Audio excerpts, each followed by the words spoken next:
بیش از 100 تن حافظ قرآن کریم از مدرسه حضرت ابوبکر صدیق رضی الله عنه در ولسوالی جرم ولایت بدخشان فارغ شده و دستار فضیلت به سر بستند. در میان این فارغان 75 تن پسر و 47 تن دیگر را دختران تشکیل می دهند.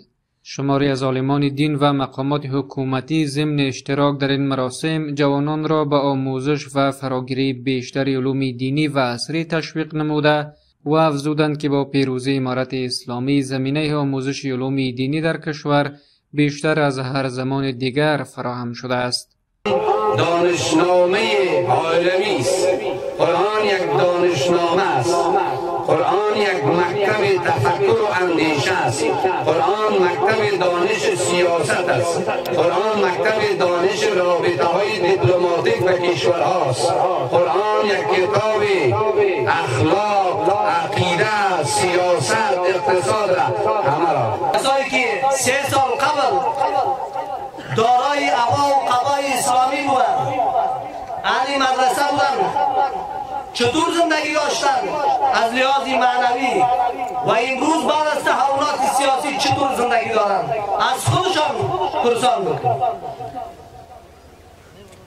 کسی سنت رسول الله صلی الله علیه و سلم اگر در قیافه از او موجود میشد و به عنوان تروریسم، به عنوان تبهکاری جامعه قلمداد شده بود، کسی به چشم عزت با اون نگاه نمیکرد. مسئولان مدرسه حضرت ابوبکر صدیق رضی الله عنه در ولسوالی جرم بدخشان حفظ قرآن کریم را مایه خیر و سعادت دنیا و آخرت مسلمانان دانسته و از مردم می‌خواهند تا فرزندانشان را به فراگیری علوم دینی بیشتر تشویق نمایند.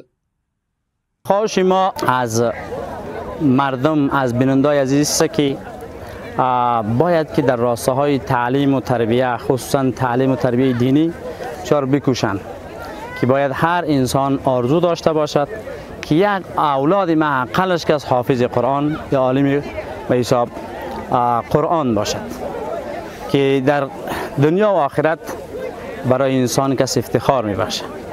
در همین حال شماری از حافظان میگویند که در مدت 3 تا 4 سال قرآن کریم را حفظ کردند و پیامشان به دیگر جوانان این است که برای آموزش و حفظ کلام الله مجید کوشا باشند. مدرسه دیسنگان ولایت بدخشان، ولسوالی خوش قریه درخان، ولسوالی جرم قریه دیسنگان، مدرسه ابوبکر صدیق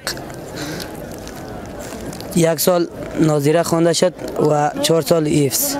در 3 سال شده که قرآن حفظ کردیم و دیگه در مدرسه حضرت ابوبکر صدیق و دیگه جوانا پیام ما این است که بیکار نشینن و اونها را هم بخوانند، تدریس کنند.